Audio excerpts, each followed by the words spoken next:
पाकिस्तान के गैर मुल्की ज़र मुबादला के ज़ख़ायर 2.92 3 अरब डॉलर से नीचे चले गए, अब 2.92 अरब डॉलर। और इस कदर हम कमज़ोर पोजीशन में खड़े हैं कि चंद हफ्ते की इंपोर्ट्स भी नहीं कर सकते अपने पैसों के साथ, क्योंकि ये पैसे जो पड़े हुए हैं 2.92 ये सारे अपने हैं भी नहीं।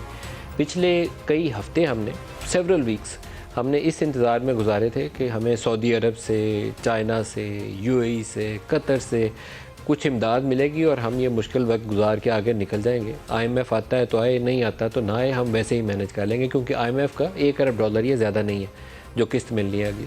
लेकिन जो पूरी दुनिया की इन्वायरमेंट कुछ ऐसी है, पहले ये होता ये था कि अगर आपका आईएमएफ रुकता है तो मल्टीलैटरल जो वर्ल्ड बैंक, एडीबी के कर्जे होते थे वो रुक जाया करते थे।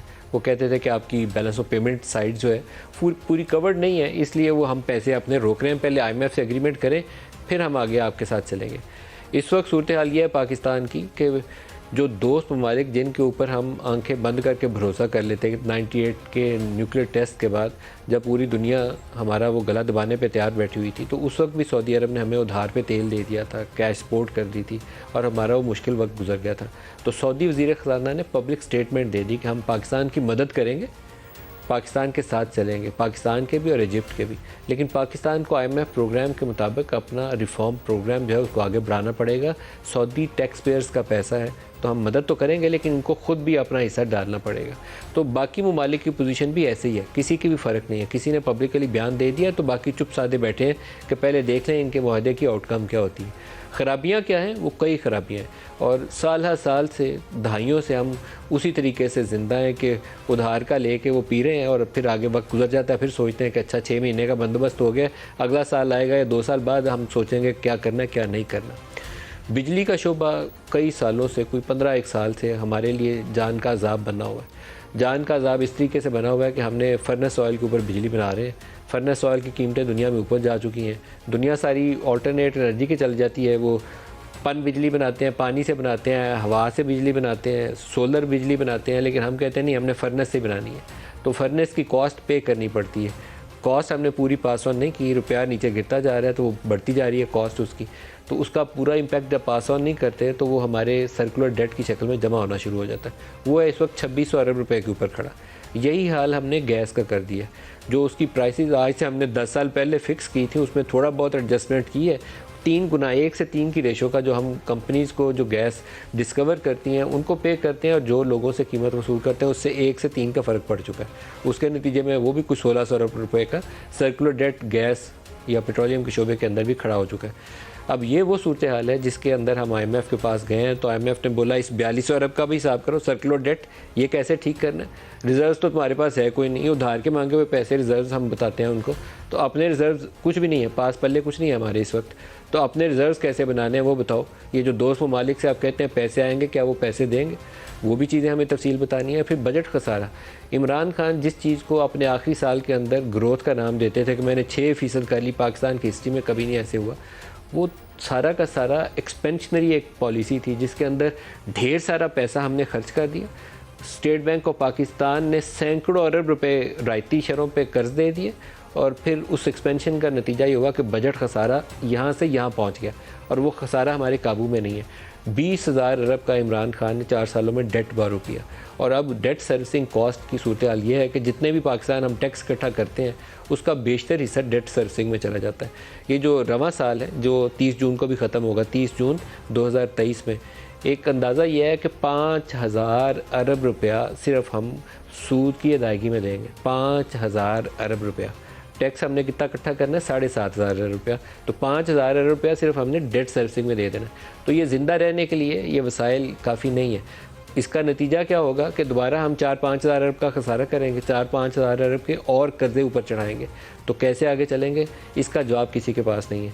तो आईएमएफ ने उसका हल ढूंढा है कि इस दफ़ा उन्होंने कहा कि आपको हम प्रोग्राम आगे बोर्ड में लेके नहीं जाएंगे जब तक आप हमें इन सवालों के जवाब नहीं देंगे। उसी वजह से मामला अटका हुआ है। अब पॉलिटिकल गवर्नमेंट एक स्टेप लेते हुए भी 10 दफ़ा सोचती है कि हमें वोटर्स के पास जाना है तो मार पिटनी, हमें वो पूछेंगे कि इतनी महंगाई कर दी है, ज़िंदा कैसे रहेंगे। महंगाई 27% पहले है। अब इन इक़दाम के बाद जो हमने IMF से एग्री किए हैं और रुपए की मज़ीद नाकदरी जो हुई है पिछले 2 हफ्तों के दौरान, उसके बाद आम अंदाज़ा ये है कि हम 35% के करीब इन्फ्लेशन पे चले जाएंगे। 1-2 महीनों के अंदर जो नंबर आएंगे वो 35% इन्फ्लेशन हो जाएगा पाकिस्तान में। तो लेकिन इस गवर्नमेंट को, PDM की हुकूमत को, ये हुकूमत लेने का शौक़ खुद से आया था। किसी ने भी जाके इनको ये दरख्वास्त पेश नहीं थी कि शहबाज साहब आप आइए और पाकिस्तान की वज़ारत उज़्मा आप संभाल लीजिए, या इसहाक डार साहब वज़ीर ख़जाना बने हैं तो ख़ुद आए हैं बाई चॉइस और आके वज़ारत ख़जाना संभालिए। अब वो तमाम मुश्किल फ़ैसले इनको लेके आगे चलना पड़ेगा। 3 महीने तकरीबन ज़ाया किए हैं पाकिस्तान ने।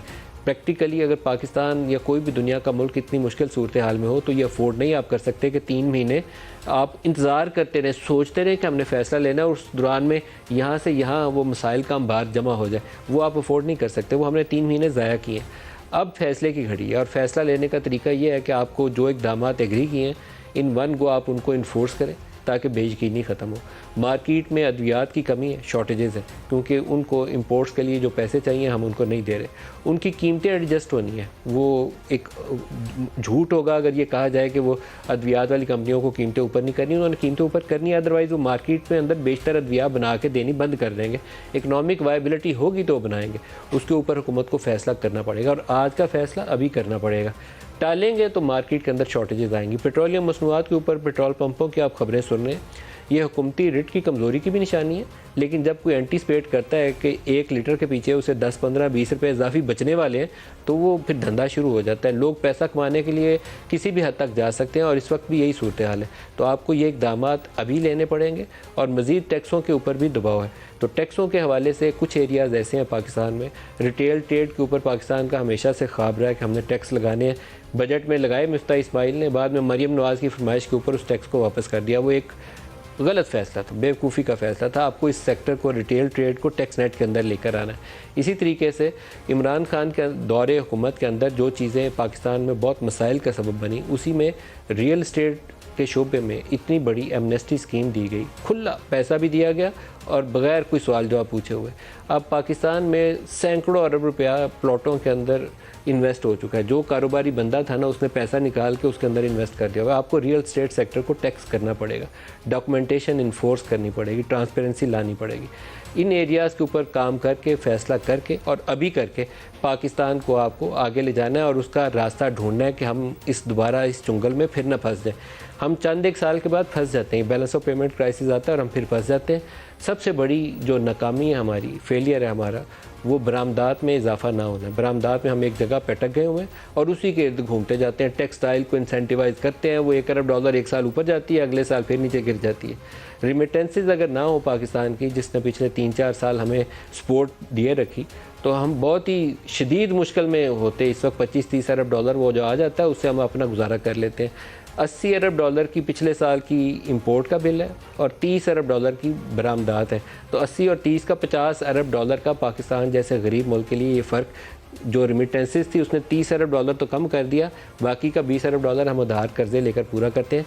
ये क्राइसिस है, इस क्राइसिस का जवाब चाहिए, हल चाहिए, उसके बगैर हम आगे नहीं बढ़ सकते। तो आज के प्रोग्राम में IMF के प्रोग्राम के ऊपर अगर कोई अपडेट आ जाती है, अभी सुनने में आ रहा है कि एक फ़ाइनल राउंड चल रहा है जिसके बाद हतमी बातचीत जो है उसका ऐलान किया जाएगा। आई विश के इसहाक डार और शहबाज शरीफ अब इनके कदम डगमगाने नहीं चाहिए। वो जो भी कड़वी गोली निकलनी है अभी फ़ैसला ले लें और आगे चलें, ताकि ये अनसर्टेन इन्वायरमेंट ख़त्म हो और कारोबारी ज़िंदगी जो दुनिया का हम मफलूज होकर रह गए ना, वो आगे चलें, लोग अपना कारोबार करें, दाल रोटी का बंदोबस्त करें। ये ना हो कल पल्सेस की शॉर्टेजेस हो, दवाइयों की शॉर्टेज पहले तंग कर रही है। तो इसके लिए वसाइल चाहिए और वसाइल तभी आएंगे कि हम अपने जो बुनियादी फ़ैसले हैं वो लेकर इसका रास्ता खोलें कि पाकिस्तान में इन्फ्लोज आने शुरू हो जाए।